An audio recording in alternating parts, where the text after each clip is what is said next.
Good afternoon. I'm Stephanie Weiss, Director of Education and Events for AGRiP. Thank you for joining us today for the first of two webinars on heightening board performance through inclusivity. In today's program, we're going to look at some of the science-based benefits of diversity and inclusion, understand what it means to have an inclusivity leadership mindset, and we'll consider ways to enhance board performance through inclusivity and in ways specific to public entity pooling. This session will be led by AGRiP Inclusion Resident, Dr. Robin Heinzman Stacia. Dr. Stacia is CEO and Principal Consultant of Sage Consulting Network. She's a Senior Governance Consultant with BoardSource, and she holds a doctorate in psychology. Dr. Stacia has more than 20 years experience working with boards, governmental organizations, and nonprofits in areas that include board and executive leadership, governance assessment and transformation, diversity, equity and inclusion, and succession planning. Now, before I turn it over to Dr. Stacia, I want to share just a few house cleaning notes. You can adjust the webinar volume on your own computer so it's at a level that's comfortable to you. If you're calling in by phone, turn off any nearby wireless devices. This will help with your individual internet connection.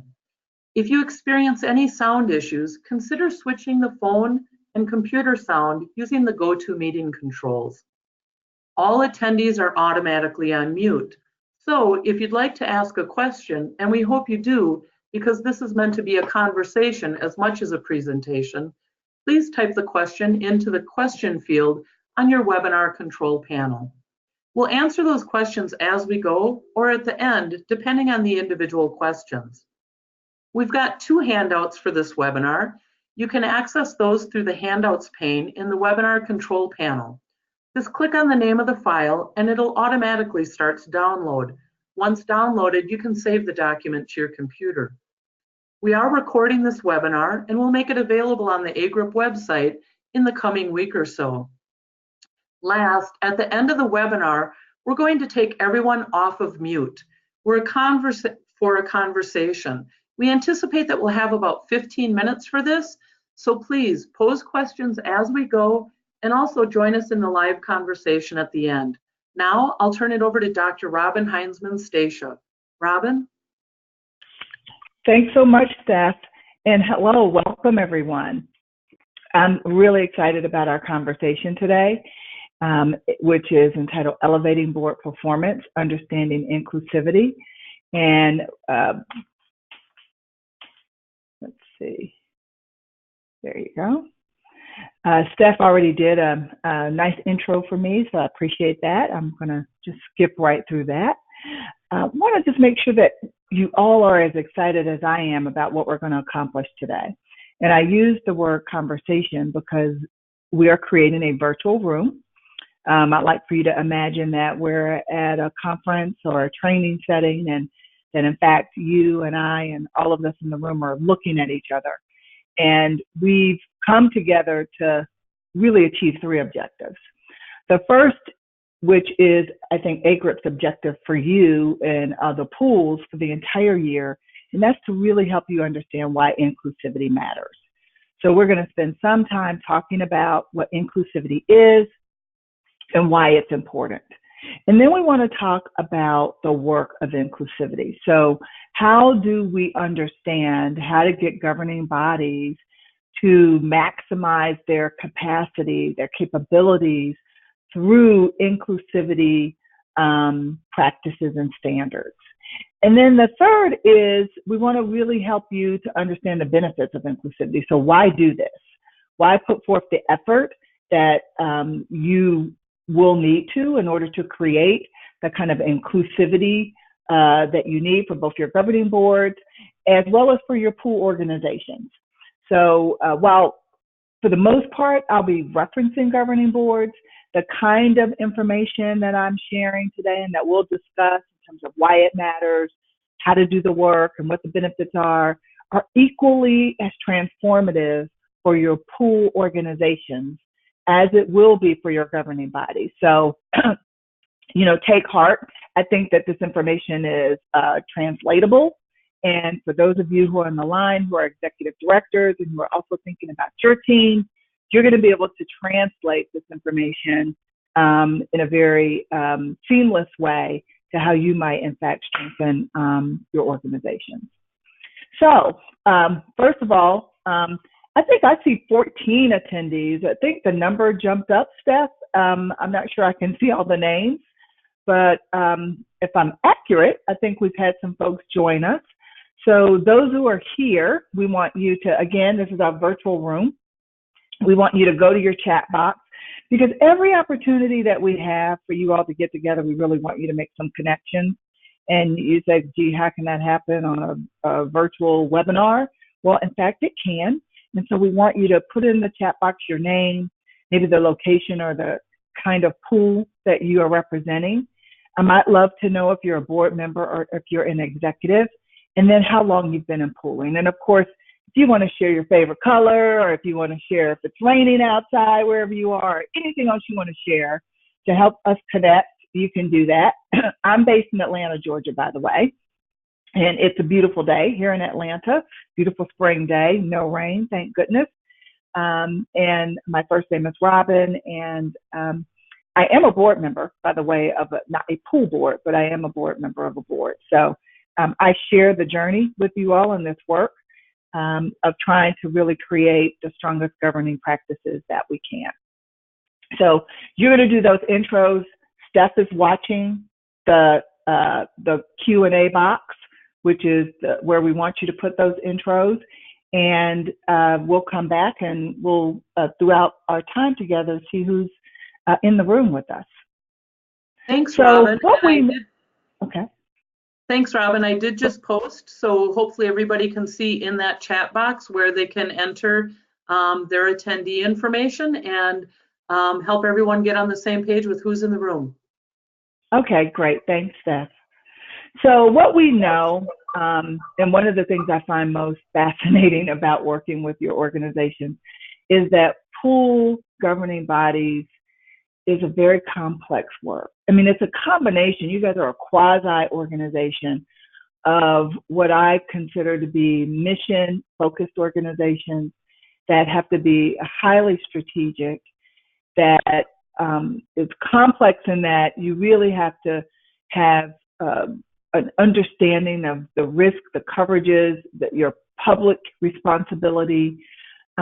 There's a large amount, just as it is with any board or governing organization, of knowledge and oversight that's needed. But at the root of this is really your care for the community and your care for providing coverages and services for those in your community who need them. So this is very important and meaningful work. And at the root of the work is what we call your governing bodies. And, you know, this slide that you're looking at is a slide that my colleagues at BoardSource created. And it translates really to all types of boards, because what we find is that governing bodies or boards are as strong as the people who you assemble around the table. And a big part of your responsibility is determining who those people should be and how you work together. And so that's the culture. So it's not just getting the right folks around the table, but it's creating an environment where those who are around the table are open and capable of bringing their best selves, their best capacities, their best capabilities, skills, knowledge, and expertise to the work. And that's the third thing that you do, and that's the work. With pool entities, your work centers around how you serve those in your communities through your coverages. And, you know, I'm getting to know your organizations, and we know that on the line, I think that we've had folks who are a part of health pools. You have those who do workers' compensation, who do unemployment. So your work is varied based upon the kind of pool services that you provide. But this group of governing bodies have to understand that work. But more importantly, they have to understand the work of running a business. And that's why inclusivity is important. It's because you all are running a business. Pooling is one of the most important businesses. I've said to your colleagues at AGRiP office, it's a silent business that many don't know just how seamlessly our communities are operating because of the work that pool organizations are doing. And that's where we get to impact. You're really key in creating impact for those you serve, but also impact for the community. So why is this so important for inclusivity? Because having these governing bodies that represent the best that we possibly can pull together to assemble to support your organizations is really what inclusivity is about. Inclusivity matters because it's about bringing together cognitive diversity and demographic diversity in order to create the strongest governing body or pooling organization, for those of you who also may be thinking about your staff and your team, that you can possibly assemble in order to provide leadership, all of those things that we had on that earlier slide, expertise, knowledge. So let's kind of dive into this definition a little bit more in detail so that we get a clear understanding about what inclusivity requires. So we want to start with what we call our poll question. We're going to have several of these questions throughout our conversation. As Steph said, this is a conversation, and so we're doing our best to create it as interactive as we can. And she's posting a poll question. So you've seen the definition of inclusivity, and I'm going to go back to it in a minute. It's demographic and cognitive diversity equals inclusivity. And so we're wondering, has your governing body had any kind of a focused discussion about inclusivity and diversity? So either yes, no, or you might not be certain about that. So have they sat down and talked about what does our cognitive, our demographic diversity need to be or should be, or what we aspire it to be, or just a general discussion? So we'd love to know where you are on this journey. Having the conversation and the discussion is one of the biggest parts of starting the journey. And we'd love to know where each of you are. So if you can go to the chat box, we'll come back and see how you respond to that. So let's dive deep into these definitions. So the first, cognitive diversity. And it matters, and it really is about everything you can think of in terms of how we think. So it's diversity of thought, it's diversity of our experiences, it's the ways in which we think and we work things out. So it really is how individuals engage in problem solving, engage in complex situations, engage in routine situations, because we want folks on our governing bodies who help us to create what we call the most effective team.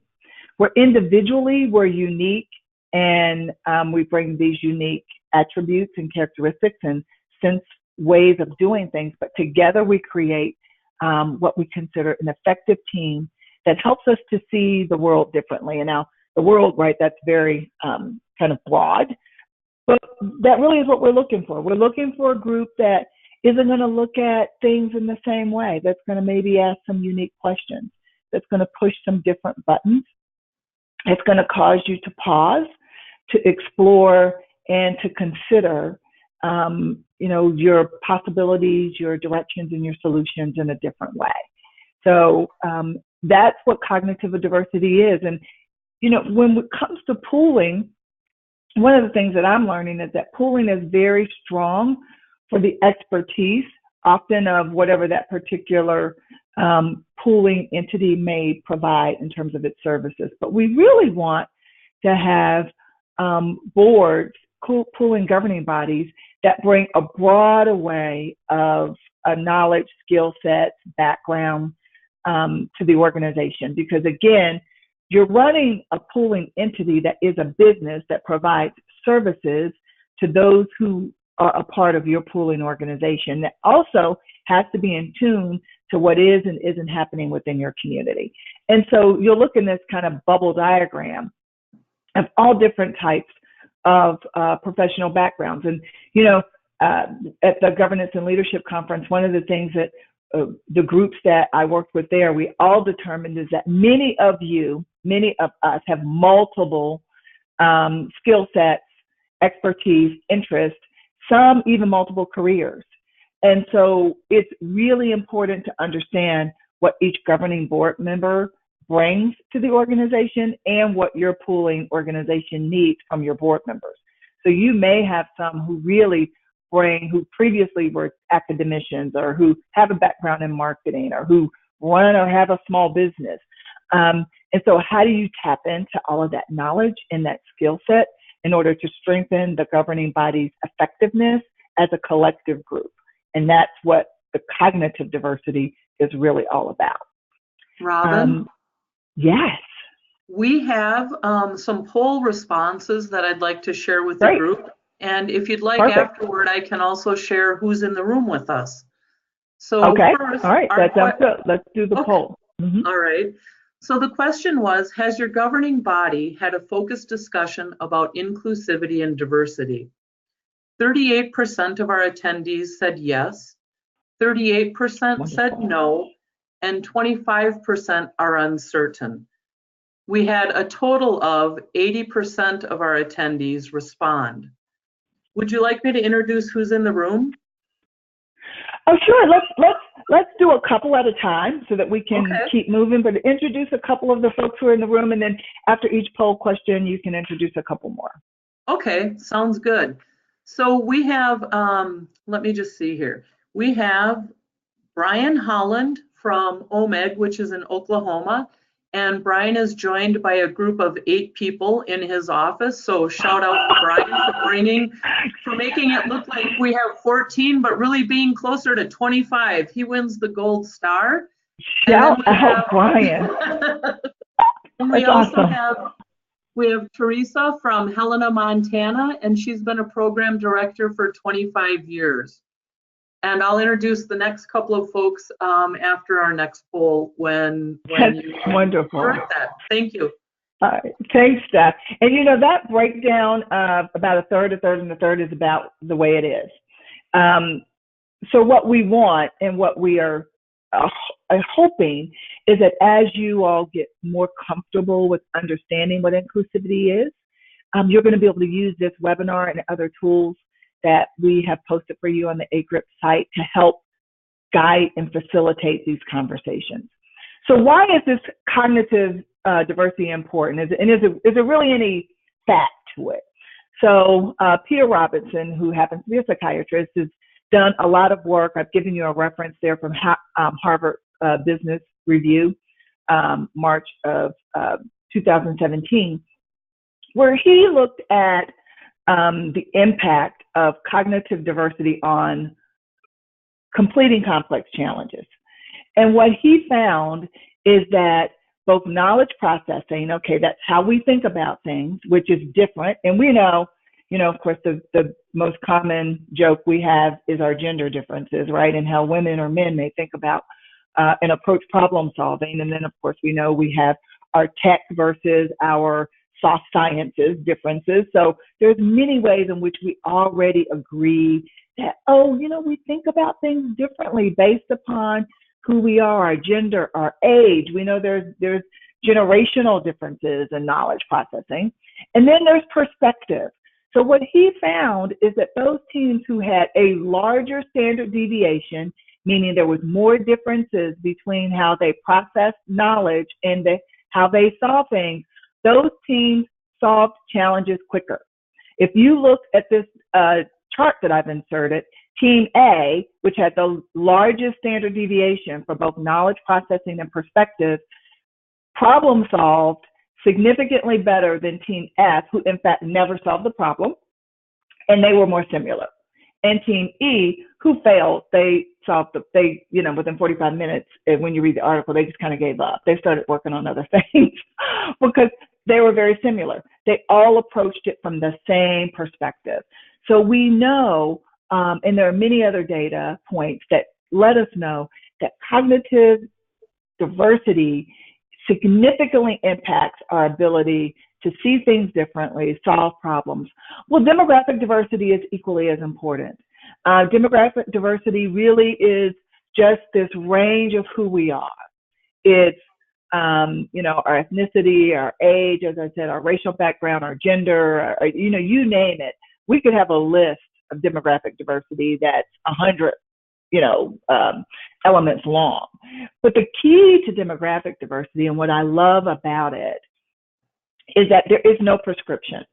So, those of you who are thinking about, so what is demographic diversity for our governing body, that's a conversation that you need to have. And it is truly based upon your local issues and situations. So it's based upon where you live. It's based upon those you serve. It's based upon your community. So your demographic diversity, we generally want you to have a governing body that represents those that you serve, those that you interact with, your stakeholders, your partners, your members, those who are a part of your community. I worked with a group in North Carolina, and this is really just one of the biggest learning lessons that I had about it's uniquely defined. This group lived way up in the mountains, well past Boone County, North Carolina, a very, what they felt was homogenous group of rural white Americans. And they said to me, Robin, we don't have a lot of demographic diversity because this is our community. And their demographic diversity was really more about geography. And it was whether or not folks had been raised on the mountain and left the mountain and then come back, or whether or not they had transplants onto the mountain who had never lived there before, but who maybe lived in Raleigh, Durham, Charlotte, some other part of North Carolina, and then decided that they wanted a more rural lifestyle.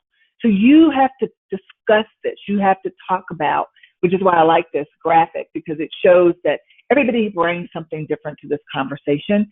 And so you have to think about, who do we need to have around our governing body or within our organization to make sure that we fully understand those who we're serving. So demographic diversity, can you fill in your grid, can be what makes sense for your organization within the context of where you live and within the context of those who you serve and who you're going to be working with. So I want to open our second poll question. And now that we've done the definition of inclusivity as both cognitive diversity and demographic diversity, we'd like to know, and this is just, not a scientific poll, right? This is just thinking about those on your board. And it's easier to know sometimes demographic diversity, but we actually can get that wrong because people have very invisible aspects of who they are. And so we can't make assumptions. But based upon what you know about those on your board, do you think your board has a good current cognitive diversity, demographic diversity? Maybe both or maybe neither. Or if you don't track it and you just don't feel that you know, then you can definitely let us know that. But we'd like to know, does your current governing body have more cognitive diversity, demographic diversity, both or neither? So what interferes with inclusivity? And, we can't talk about inclusivity without talking about some of the things that creates challenges and barriers for us. And the first is what we call functional bias. And functional bias is just that we often recruit in our own image. It's a function of who we are. If you all were watching the NCAA women's finals this year, you saw the amazing coach from Notre Dame who did that huge speech about basically functional bias, where she pretty much talked about why there aren't many women in leadership coaching roles. And so what we find is that most often we gravitate towards people who think and express themselves in similar ways to us.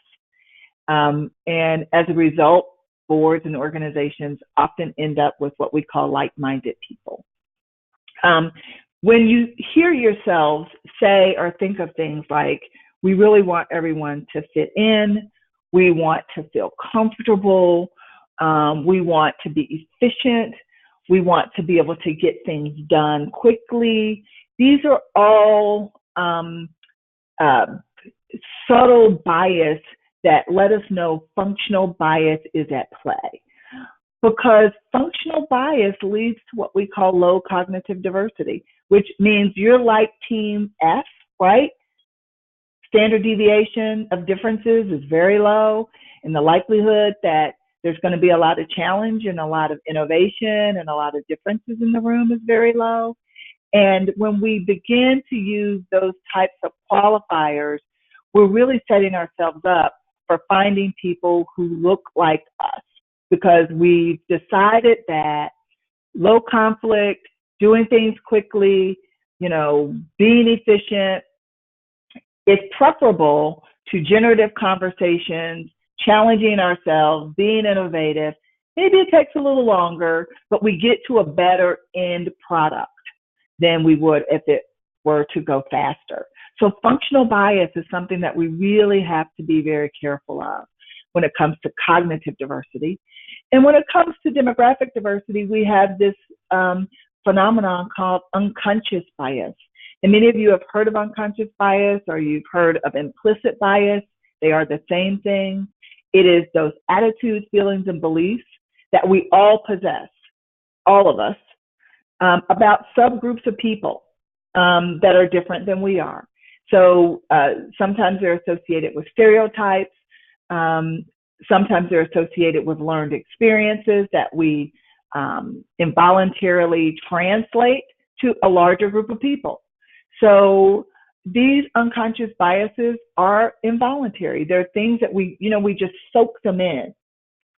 We learn them through news, through media, through one or two situations or relationships, and we're all susceptible to them. But the challenge is that they really interfere with our ability to see the capacity of those who are different from us, is being able to bring the kind of value and richness that we want to our governing bodies. So before we go to our next subject, I'm going to toggle over to Steph and see how did that poll go, our last poll. Sure. Yeah, I'll share the poll results, and I'll also introduce a couple other attendees. So our question was, does your current governing body have more or less cognitive diversity? 38% said more cognitive diversity than demographic diversity. 13% said more demographic diversity than cognitive. 38% said both cognitive and demographic diversity. And only 13% said they have neither cognitive or demographic diversity. Okay. Well, first of all, thank you for thinking so deeply on that, because I know that that probably caught many of you off guard to have to make on the spot kind of considerations. And it's good to hear that 38% of you feel that you have both cognitive and demographic diversity. When we open the mic for our conversations, we love to hear from you about how you've achieved that, so that others on the line might learn, because this, again, are opportunities for us to learn from one another. So, and the others, you're on the right journey. So we're going to keep going, and we're going to give you tools throughout this year to help you reach your cognitive and your demographic inclusivity goals. So what's the work of inclusivity? Let's jump into that. The work of inclusivity for cognitive diversity, it really, there's a couple of approaches that I want to share with you. So first is, let's look at this group that says, we've got a lot of demographic diversity, or we've got more demographic than cognitive diversity, but not as much as we'd like. So one of the biggest strategies is to better understand those who you currently are working with, and to create a sense of freedom for governing body board members to bring all of their background, skills, and attributes to bear, to offer for their work in pooling. And so I call this strengthen from within. So strengthen from within means that you're going to build the team sense of what we call psychological safety, so that people can share what their hidden cognitive strengths are. So that people can say, hey, I have a previous history of, being an accountant, or I taught a class in the past, or, I've been in Toastmasters and I'm pretty good at public speaking. And I see that we have to you know, it would be great for a pool board member to be at this event on Friday, and I think I can do that. So to create an environment where pool board members are raising their hands and sharing what their skill sets and their attributes and their expertise are, that's outside of your current understanding. Creating situations where we encourage different modes of thinking. And sometimes this is about setting up ways in which pool members, board members can even interact differently. So instead of having a board meeting, and I know the majority of your board meetings are public, where, you know, you're just all talking to each other, you're bringing in a guest speaker, maybe, who brings a different cognitive perspective. Or you're asking one of your pool board members to be the speaker who has a different cognitive perspective. Or you're thinking about things in multiple ways. And so maybe you're breaking your work up that day into small discussion groups. So you've got an issue that you're dealing with, but you know that if you all talk about it around the table, since there's a lot of cognitive similarity and you think there's some diversity, but you're not quite clear, break everyone up into small groups so that you begin to allow people to think about things in different ways and to talk and to share in a way that they may feel a little bit more comfortable.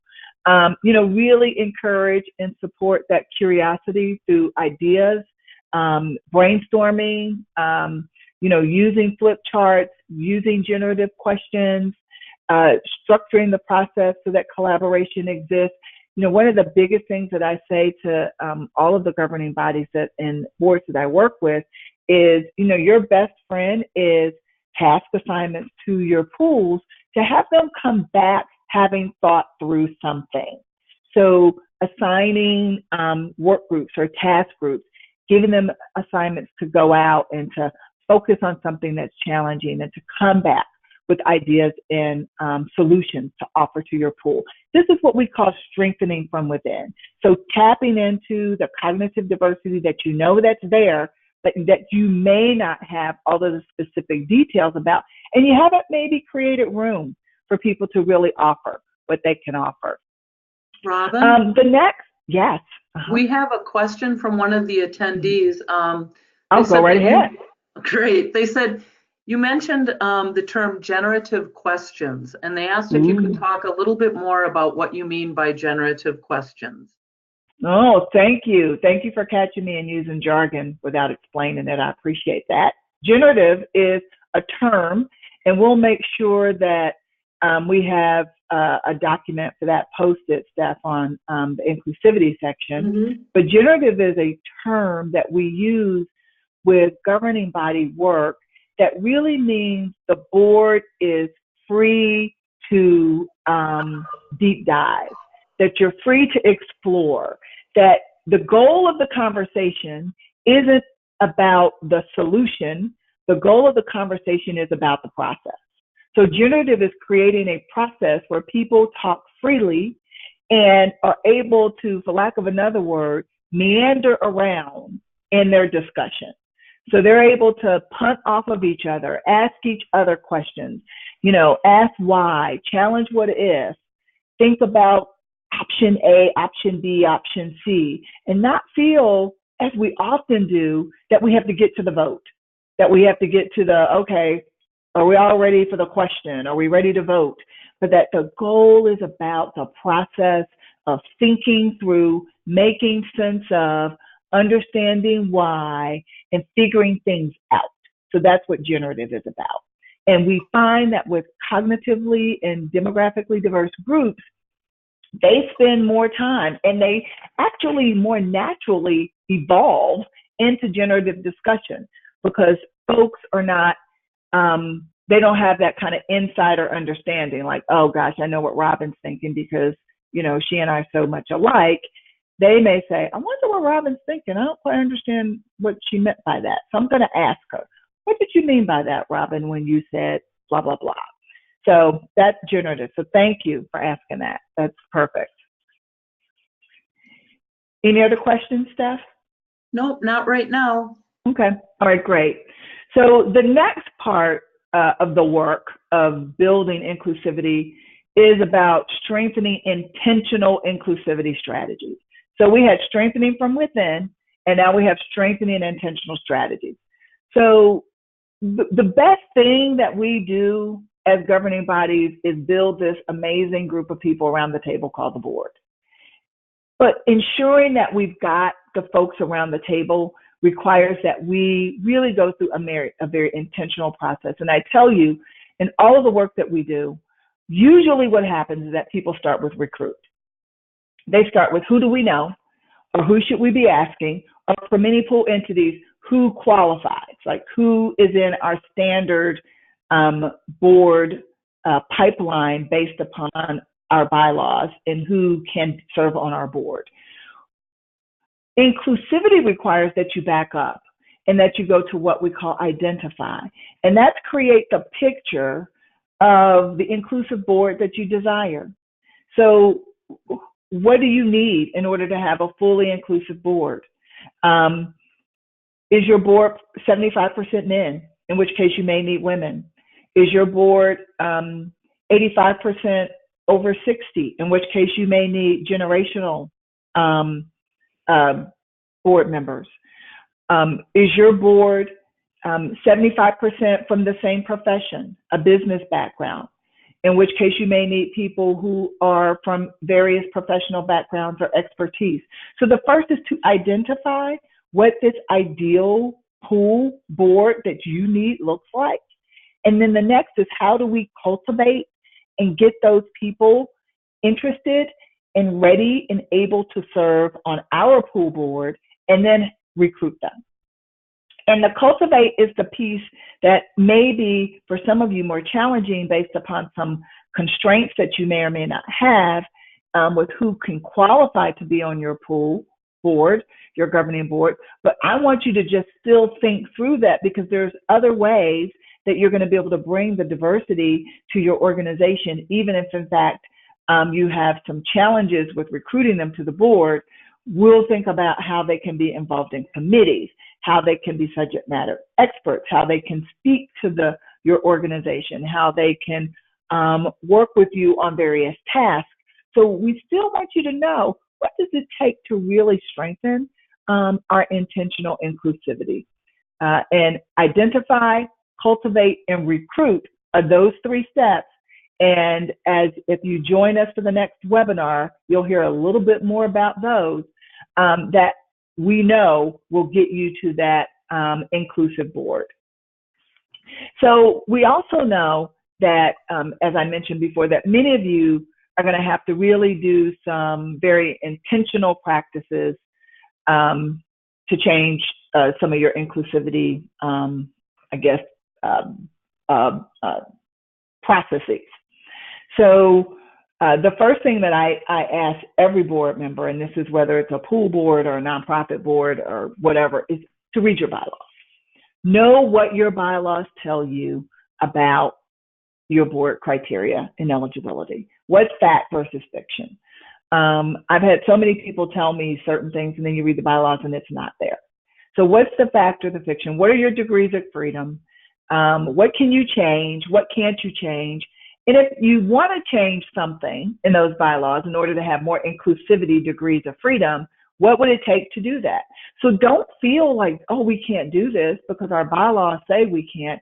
What would it take in your particular circumstance to create more inclusivity degrees of freedom so that you can add the kind of cognitive and demographic diversity that would strengthen the work that you do? We know inclusivity starts at the top. Leadership starts at the top. And so this is your executive director, your pool governing board chair, championing this work, ensuring that there's meaningful conversations about inclusivity. And if you all don't feel comfortable doing that, using the tools that we're providing, or even finding a local facilitator or tapping into resources that AGRiP is providing for you this year in order to guide those conversations. We talked about identify. Identify is this composition matrix, okay? That's and you'll get more information about that throughout this year as well. The composition matrix is really what I call your North Star. This is where we want to be. We're looking at what we look like now in terms of cognitive and demographic diversity, and we're going to create the roadmap for what the ideal demographic and inclusivity board cognitive looks like. The other piece is transparency. I tell boards all the time, you can't build the board of the future if people don't know that's what you're working on. So this is something to be proud of, and this is something to really share with your members, to share with your partners, to share with your stakeholders, folks who are in the business of trying to strengthen their diversity and their inclusion are letting their community know that we value this. We value inclusivity. And because we value inclusivity, you'll see us making changes that in fact represent that belief and that support our work.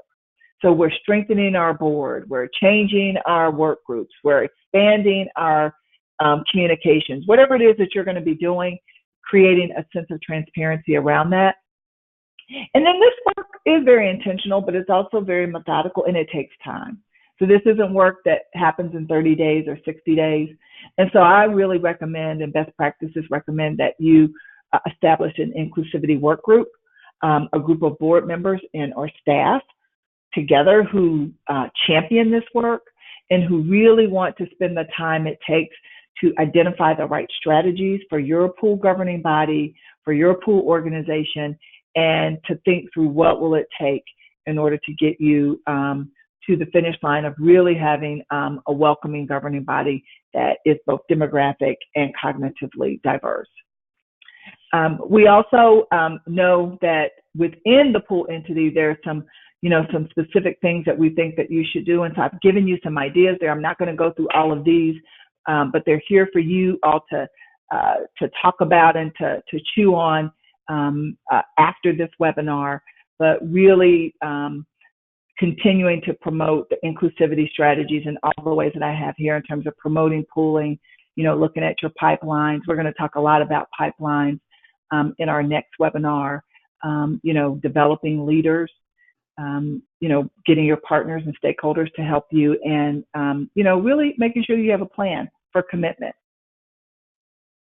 So our last poll question, I believe, is does your current governing body have or use any type of a board building or recruitment plan? Yes, no, or unsure. We'd just like to know, how do you decide? How do you find your board members? Is there a plan or a strategy for how you go about doing that? So and then, Robin, yes. I just launched that poll, and I wondered if you wanted me to take a second to introduce a couple of other people that are in the group. We missed them in the last poll, and I thought we could squeeze them in. Absolutely. All right. Yes, and then I think we've got about 3 minutes of content left, and then we'll have 10 minutes for open discussion. So Wonderful. Go right ahead, staff. All right. Well, we've got John Brownlee, who's from County Risk Sharing Authority in Ohio.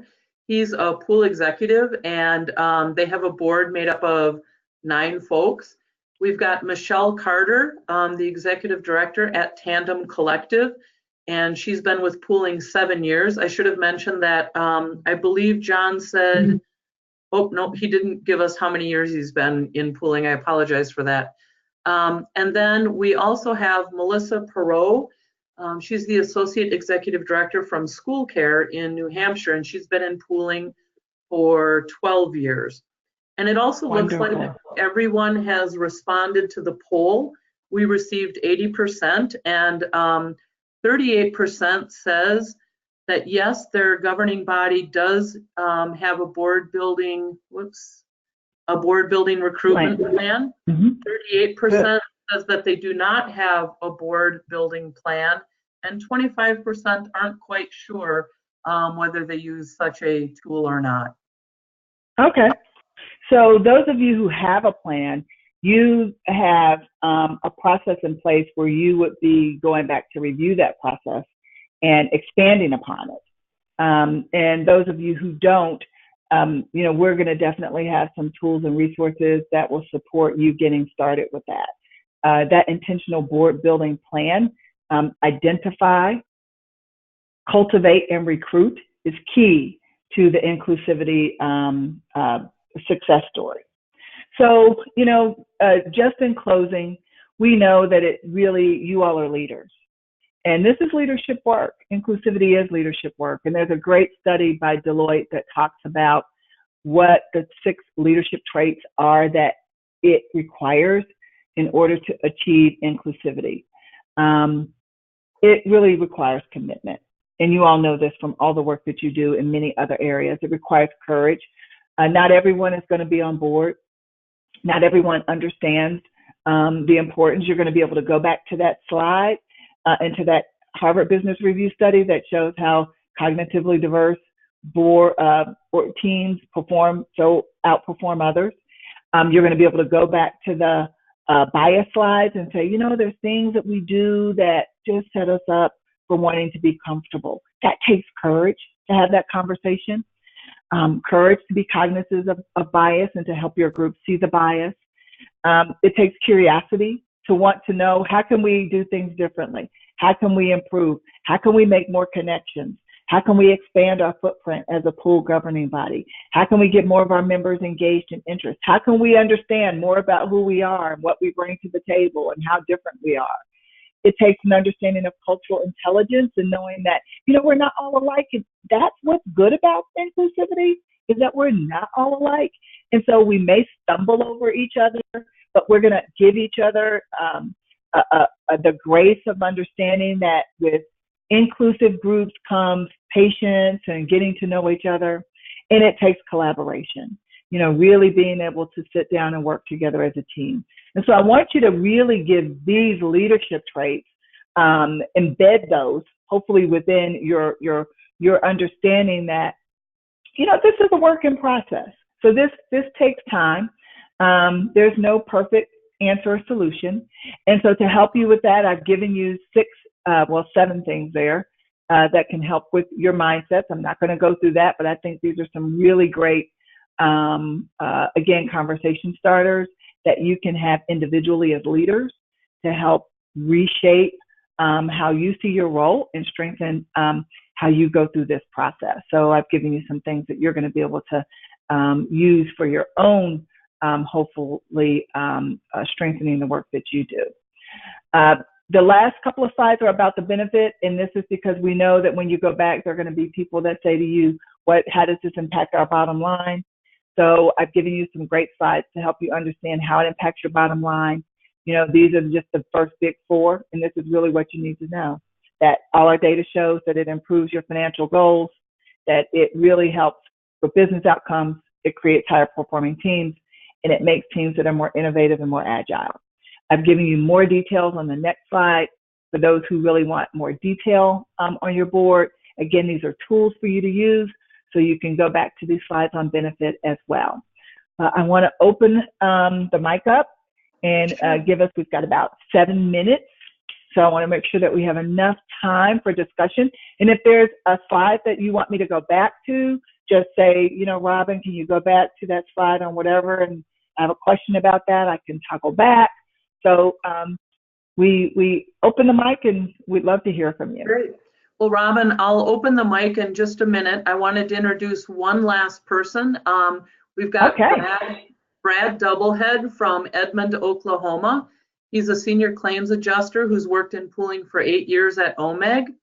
I also wanted to tell the group while I'm working on taking everyone off of mute that if you take time to download the intelligence publication that Robin mentioned or that we have as a handout, you will be able to learn more about the detail around some of those inclusivity benefits. Robin outlines in her inclusion article all of the benefits that come from that Deloitte report. We also do have 2 questions that came in while we were going along. So Robin, I'm going to volley that first one out there.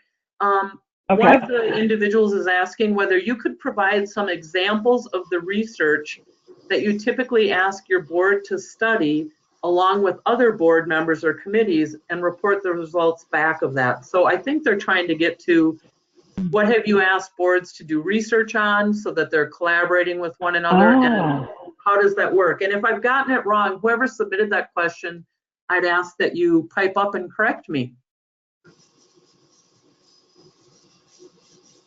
Okay, So, it really all depends on what your board is working on. So I'm working with an organization right now, and this organization is also focused on inclusion. We just did a board assessment, and they're focused on improving their board in terms of board diversity.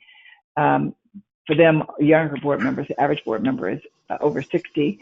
And they're also focusing on health equity. And so one of the things that for the research for this group, we gave them some articles to read about health equity, about understanding how cognitive and demographic diversity helps boards who are on healthcare organizations understand the needs of the community. And then there's a small group that's working on this, and they come back to the board with focused discussion on that topic. So it all depends on what you want your board to plow through, to challenge through, how you're trying to strengthen them. You could give a small set of the board an assignment. And so for this group, one of the assignments was understanding health equity. And the other assignment was it's about understanding board growth and board diversity. And so they have groups working on that. Good question. And that's, of course, outside of the typical, board operations issues. These are things that we do to strengthen the board. So the board has to do work. The governing body does work to strengthen how they work together, and then they do work that's a part of the pooling work. So this is what we call governance work, when we give them assignments to strengthen their knowledge, their skill set, their understanding. So Steph, you said there's another question. Yep, and I do have all the attendees with open mics, so you guys please do feel free to jump in. The other question that came in was on one of your slides toward the end there, you talked about one of the leadership mindsets is about creating a sense of belonging. And I wonder if you can talk about that a little bit more. I think it was, seek to understand. I'm on it. I got it. Yep, great. Oh, someone speed read, because I didn't go through this slide. You did a great job. Or they downloaded the slides, one of the two. So this is really important, and I'm glad that you pointed this out. One of the things that we find is that the key to inclusivity is for each board member to really feel accepted and to feel as if they belong. And that as you build inclusivity, there will be times when you may have one or two board members who actually feel very different. At the last Governance and Leadership, I met a woman who was an African-American female, who is the first African-American female on her pool board. Her other pool board members were there. They were so proud and excited that they were able to identify and recruit her and that she was interested. So at this time, she is the only one on her board. So how do we create a sense of belonging so that as you're transitioning your board to a stronger inclusivity, those who may be your early pioneers, right, don't feel isolated. So that's what this is seek to understand and value diversity while creating a sense of belonging. We all want to feel that we belong. We all want to feel that we're heard and that we're valued and that we're respected. And so being very cognizant of that and intentional as you're developing your inclusivity is really important. So thanks for catching that and asking. Great question.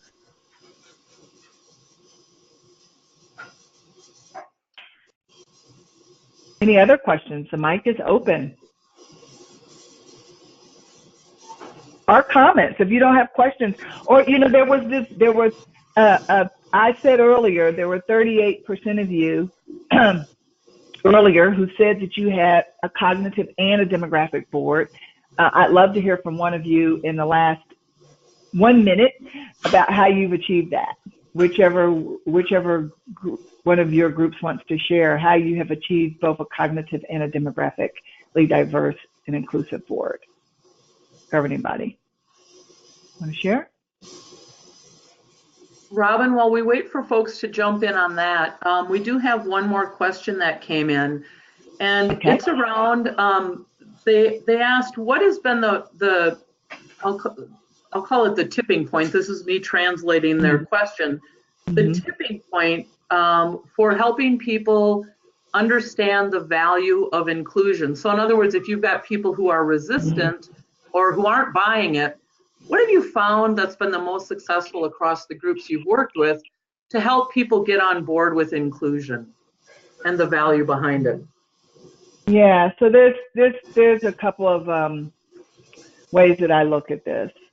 So first of all, there's the business case, and that gets to these slides about the benefit. This resonates with some people. Each person, something different is going to resonate with them. Some folks go, you're right. When I see all the data, I see the studies, it's the business case, and I buy into that. For others, the value is going to be more about the value of the sense of community and the sense of team, and building a sustainable organization for the future that's able to serve a changing community and likely a changing membership. And so many can align with the value of that our members are more diverse, our community is more diverse, and therefore it's important for us to have inclusivity within our leadership, both at the governing body level and throughout our organization. And then there are some where, in fact, the tipping point is very unique. And so you have to just move forward with governance policies and processes that structure the work with the confidence that as they see inclusivity making a difference, that they will better understand why it's important.